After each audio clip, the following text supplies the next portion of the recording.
Well, we finally sat down and crunched all the numbers on our Alaska trip, and we were pretty shocked. Yes, we were. I keep saying that's not right. Yeah. But when you look at it in perspective, it's not so bad. It's just hard to predict how much you're going to spend. So our trip to Alaska and back was 108 days total. Initially, we thought we were going to be gone a little longer than that, but that's what it turned out to be, 108 days. We camped every single day. We didn't spend one night in a motel or a B&B or anything. And the total mileage was 15,701, which included everything we wanted to see in Alaska. 100%. We went everywhere we wanted to see, and then on the way home, we made the run up the Dempster, up to the Arctic Ocean in the Northwest Territory. And on the way there and on the way home, we went through the Canadian Rockies, which was what our plan was to begin with. So, I mean, we did everything plus some that was on kind of our like hit list. Right. So we're really happy. So the biggest expense that we had was gasoline, and shockingly we spent $6,549 and a penny on gas. Now I've got a Chevy Express gas van that gets it got 11.9 miles per gallon on the way up there, and on, well, total trip 11.9, towing my little cargo camper, and it averaged out to 41 cents a gallon. No, 41 cents a mile. And I looked at the numbers from last summer when we went out west and spent, I don't know, 6 or 8 weeks at least, maybe a couple months out west. But last summer in the States, it cost me about 25 cents per mile. So when we left May 1, we left North Carolina May 1st, as gas was on its way up. Yep. And so when we hit Tennessee, which is always the cheapest place for us to fill up is Tennessee, we paid $3.88 that first day we left. Gas, of course, in Canada, you know, you've got it's by the liter, and so it averaged the whole trip there and back, and gas prices kind of started to fall on our way home. I would say it was about $6 a gallon. In Canada. In Canada, yeah. The cheapest place in Canada to get gas is Alberta, because there are lots of oil patches there. So on the way up, when gas was really high, it was only $4.87. And on the way home, as gas prices were falling, it was $4.12.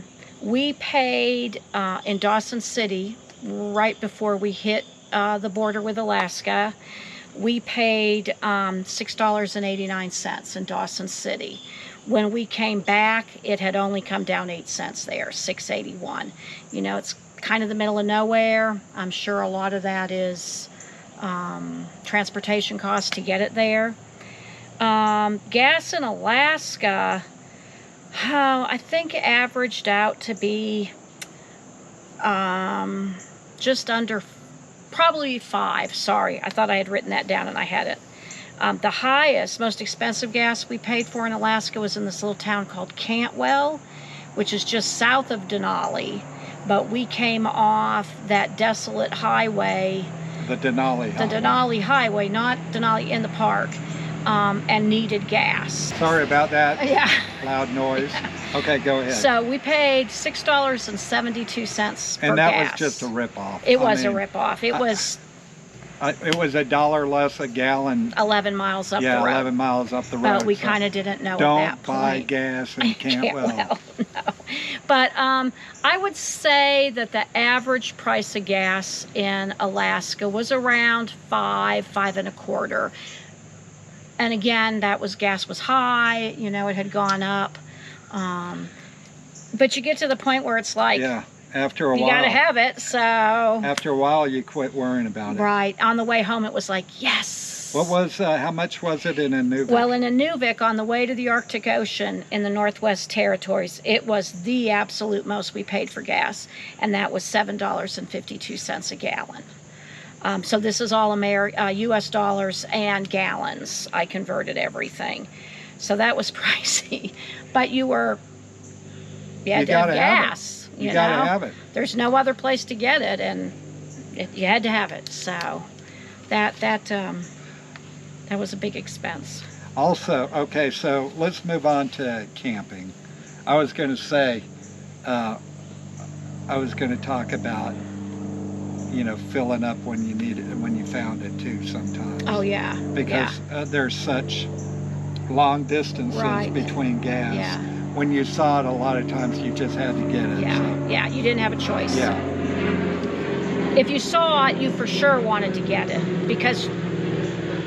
And a lot of times, the some of the information we had was pre-COVID, and there were a number of places where you were supposed to be able to get gas that did not survive the closing of Alaska for 2 years. So. Okay, on to camping. Enough about gas. Yes. So. Camping, we spent $2,001.11. That averages out to $1,852 a night.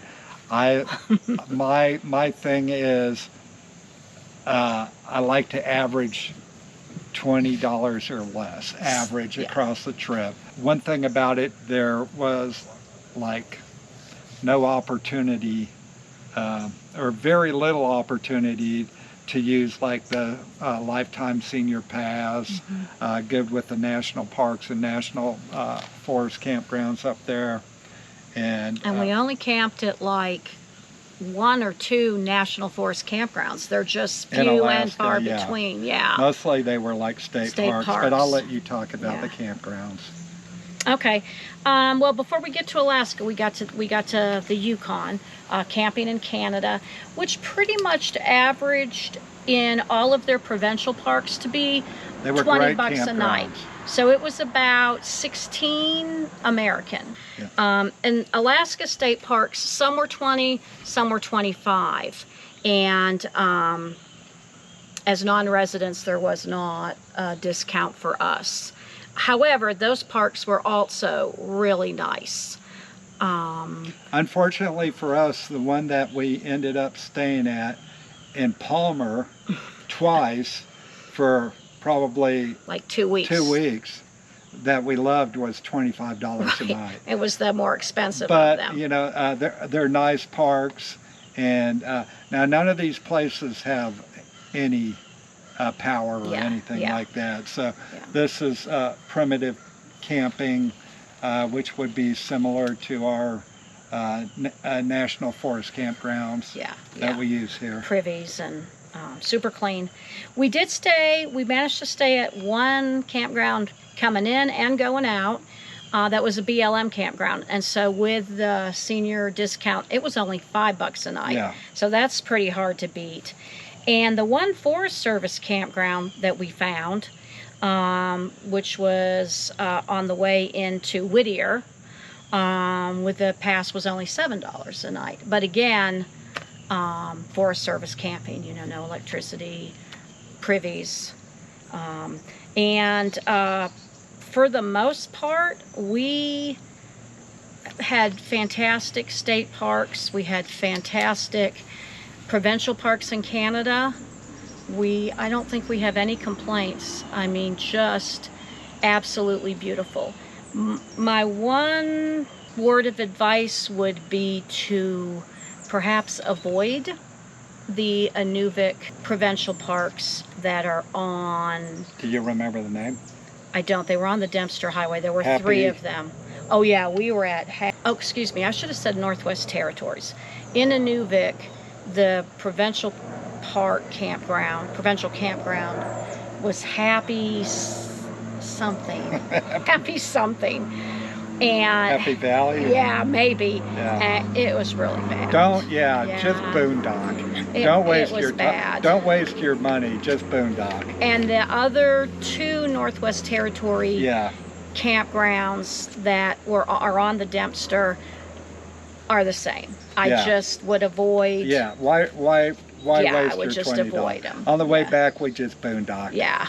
You know, because they're not worth. No, and they're not worth no paying the money. Yeah.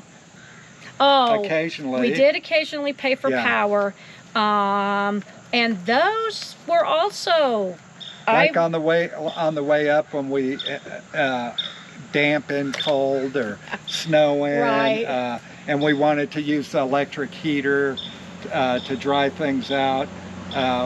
We paid for electric slide at Jasper, I remember. Mm-hmm.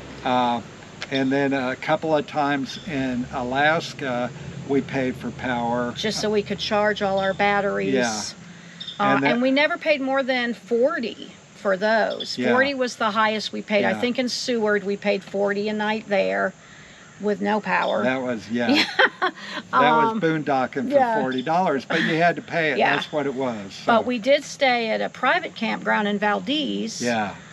Super nice. Yeah, and it was perfect. You know, location. and it was 40. Right and it on was, the harbor. you know, it was commercial camping at its finest, but it was clean and and we got showers you could there. walk everywhere in town. Yeah. So we averaged out to 18. Yeah. Which is always Chuck is like 20 or less. I'm happy. So we try to keep it down.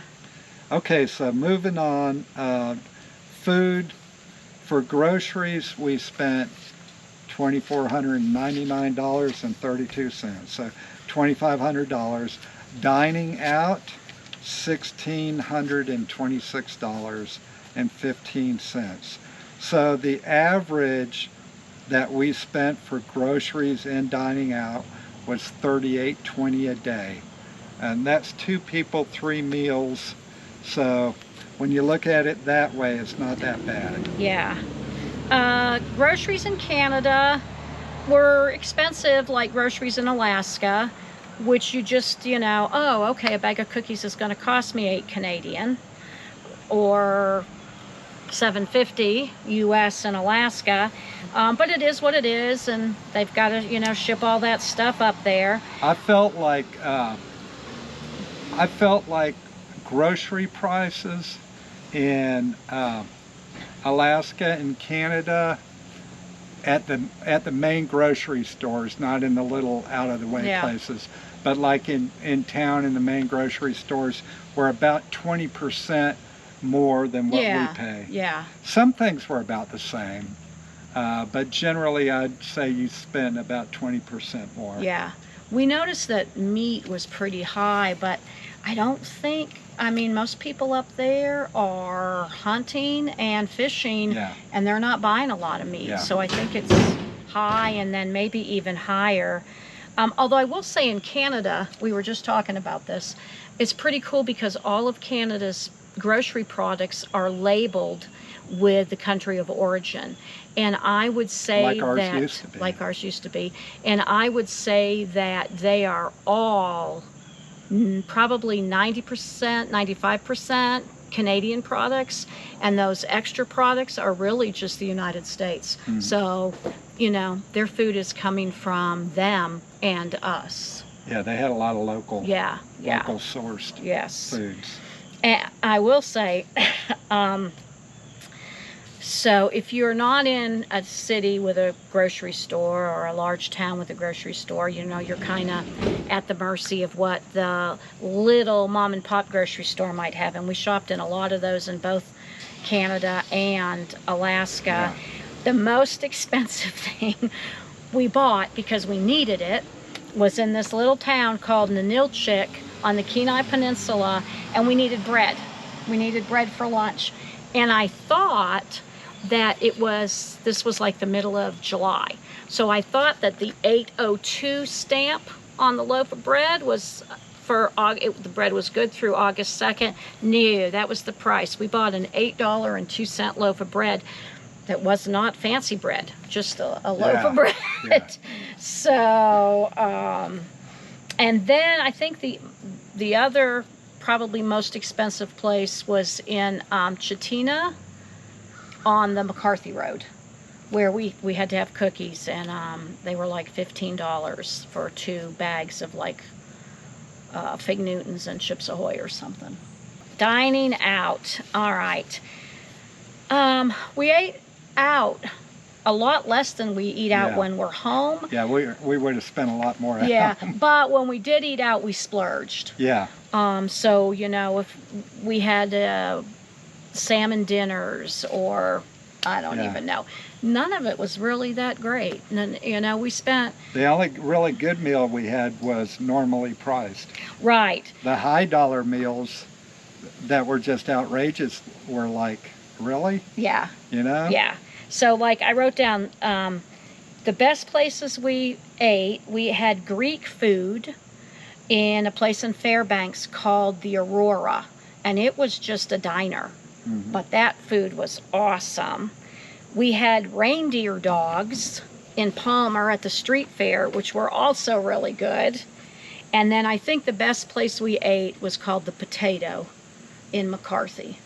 Well, we had a good meal with Jack and Mary we did Ann. have a good meal at the Mexican restaurant off the Spit in Homer. Yeah, that was good. A really good. And that was regularly priced. Yes, yes. But the potato, that I guess was maybe our most recent. That was unreal. That was delicious food. The most expensive, ridiculous place we ate because we were hungry and it was late was in Chicken, and we had 2 small, nothing to write home about sandwiches.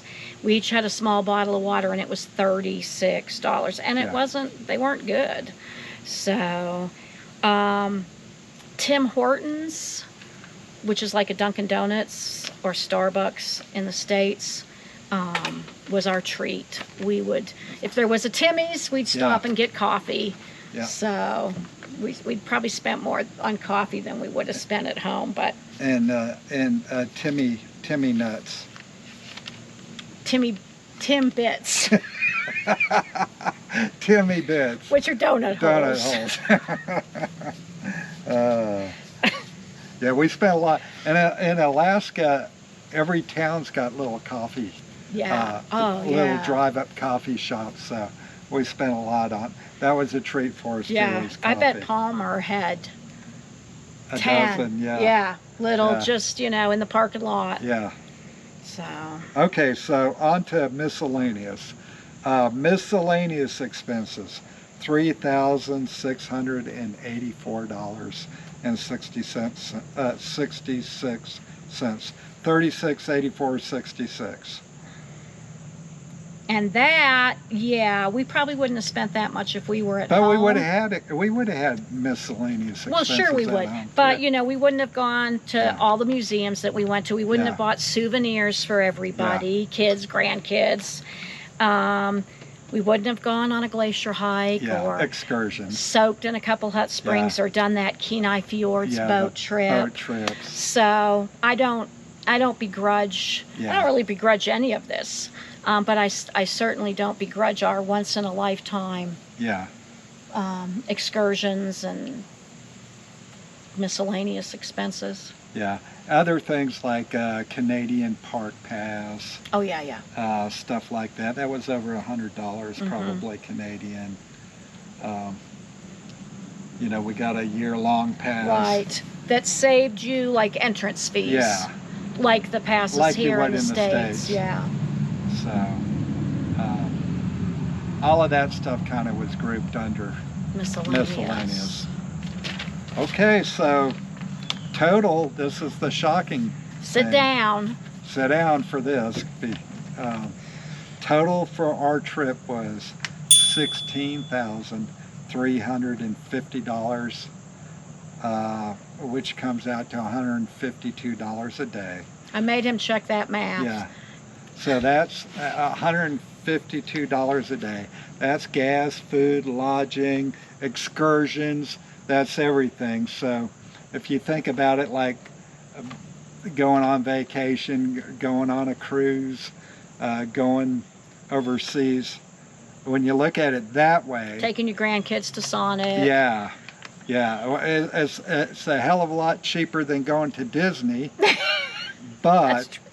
you know, you're just there for a long time. So you know, we would have had a lot of those expenses at home anyway. You still have grocery expense. You're still going to eat out. You're going to buy some gas. So, you know, you could further break it down. Yeah. And we don't eat out. Well, we Yeah. don't drink coffee out. We don't go to Starbucks or Dunkin'. Yeah. So that was strictly, you know, an expense we don't have at the house. And you know, and this was our big trip. Yeah. So we budgeted. You know, we had money put away for this. Could we have done it cheaper? Sure. You know, if I had a vehicle that got twice the gas mileage, we could have spent half the money on gas. If we had a van or a truck camper, something that would have made it easier to boondock, we could have done that. You could go up there and boondock the whole time. Yeah. I mean, it's very possible, and I'm sure people do that. I don't think we could have spent less on food. No, We don't eat out. We didn't eat out much. we ate out very little. Yeah. Actually, we Yeah. did most of our own cooking. own meals. Yeah. So, I mean, you know, maybe don't buy souvenirs. Maybe. But you can also spend more. Yes, you can You can certainly easily spend spend more. a lot more money. Yeah. So it's kind of, you know, it's kind of what you budget for and the kind of camping you do. Right. We do pretty primitive camping. We're not staying in RV parks, and you can certainly spend a lot more on excursions up there. And, you know, we didn't take any airplane trips, and Which are about $1,500 a person. yeah, it would have been about like $3,000 more Yeah. just for us to do a flight. And so we could have done more boat excursions. You can spend a lot of money going out fishing, things like that. So Yeah, you could have spent a lot more than we did. And you probably could have spent a little less on some things. But I think we went pretty cheap. okay, well, let's shut this thing down. Okay. All right, well, we appreciate you watching, and until next time. Fare thee Fare thee well, well, Nomies. Nomies.